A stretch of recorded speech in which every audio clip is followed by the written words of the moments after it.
So I'm ready for the Johnson-Edgerton presidential ticket in about, I don't know, 2036, maybe something like that, 2032. You're amazing. I'm just incredibly impressed with both of you, and you give me hope for the future. And I'm excited that we have Miss Venus Johnson. She is currently a junior at Howard University. Fantastic. You know, the vice president is a Howard grad. So maybe Venus will be the first. Maybe if Kamala becomes president, maybe Venus will be the second president from Howard. Who knows? It could happen.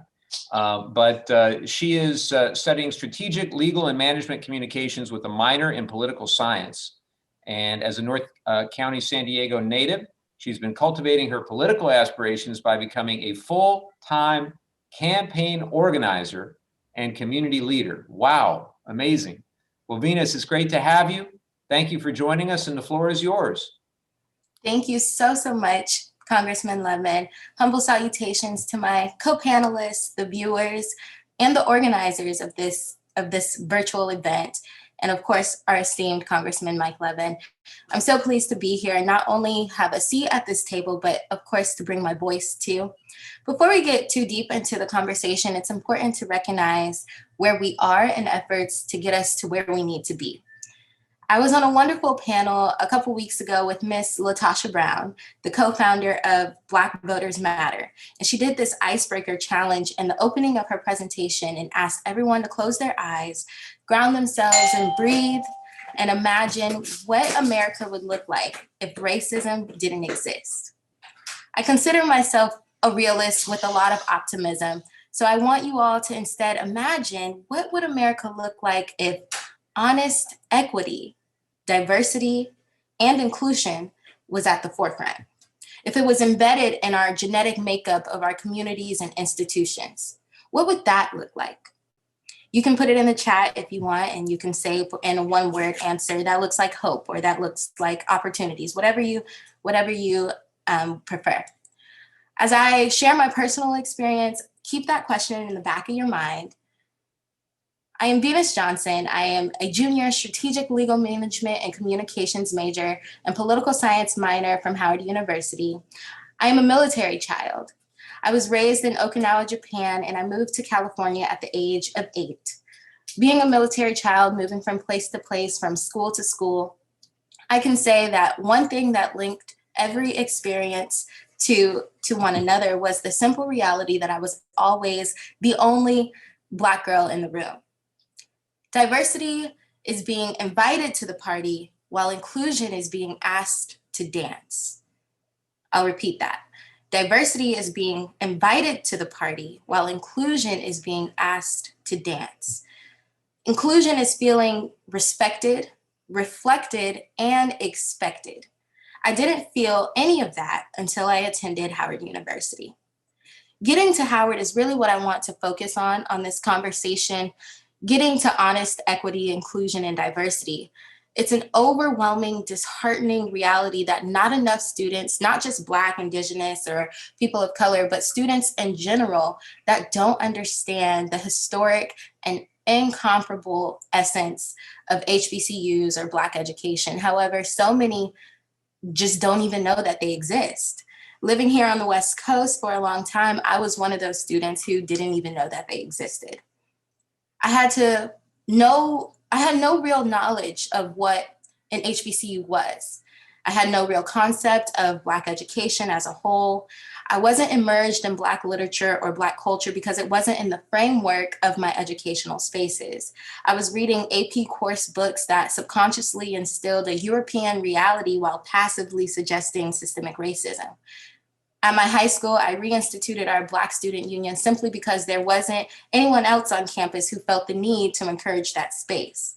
I didn't have the guidance of a guidance counselor or academic advisors to overly encourage me to attend an HBCU. I didn't have many resources. I didn't have information. After navigating the admissions process on my own and finally getting accepted to Howard and thinking, wow, I did it. I feel so accomplished. I quickly realized that there was still work that needed to be done.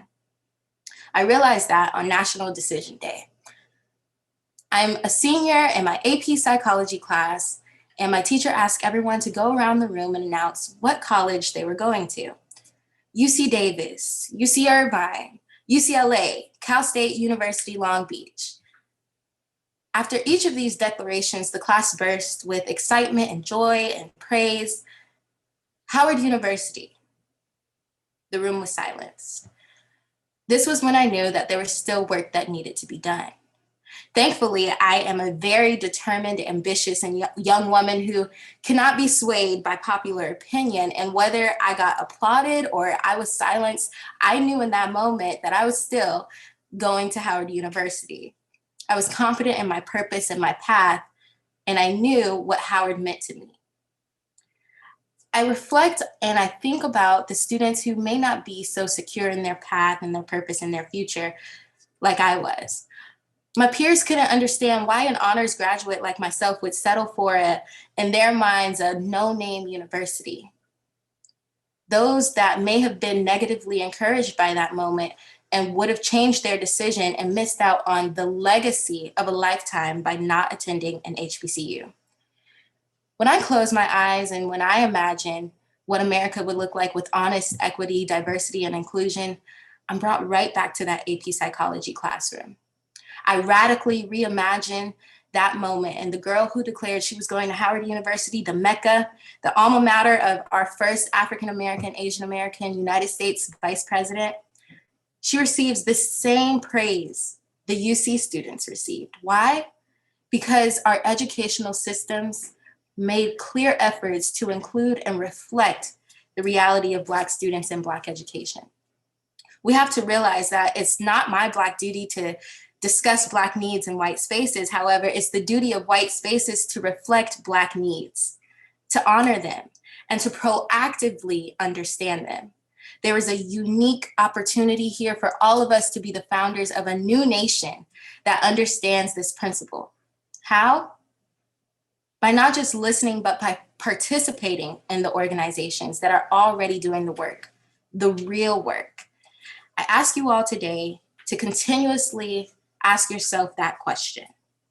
Policymakers, educators, voters, parents, challenge yourself to make a personal commitment to action. We have to reimagine daily so the vision becomes clear, crystal clear. What would America look like with honest equity, diversity, and inclusion at the forefront as the blueprint? Thank you. Venus, you are fantastic. That was amazing. I don't know how we're going to follow that. Everybody can just, wow. And nothing's going to throw you off track. Not even the doorbell. Nothing's going to throw you off track. That's amazing. Very, very grateful that you're with us.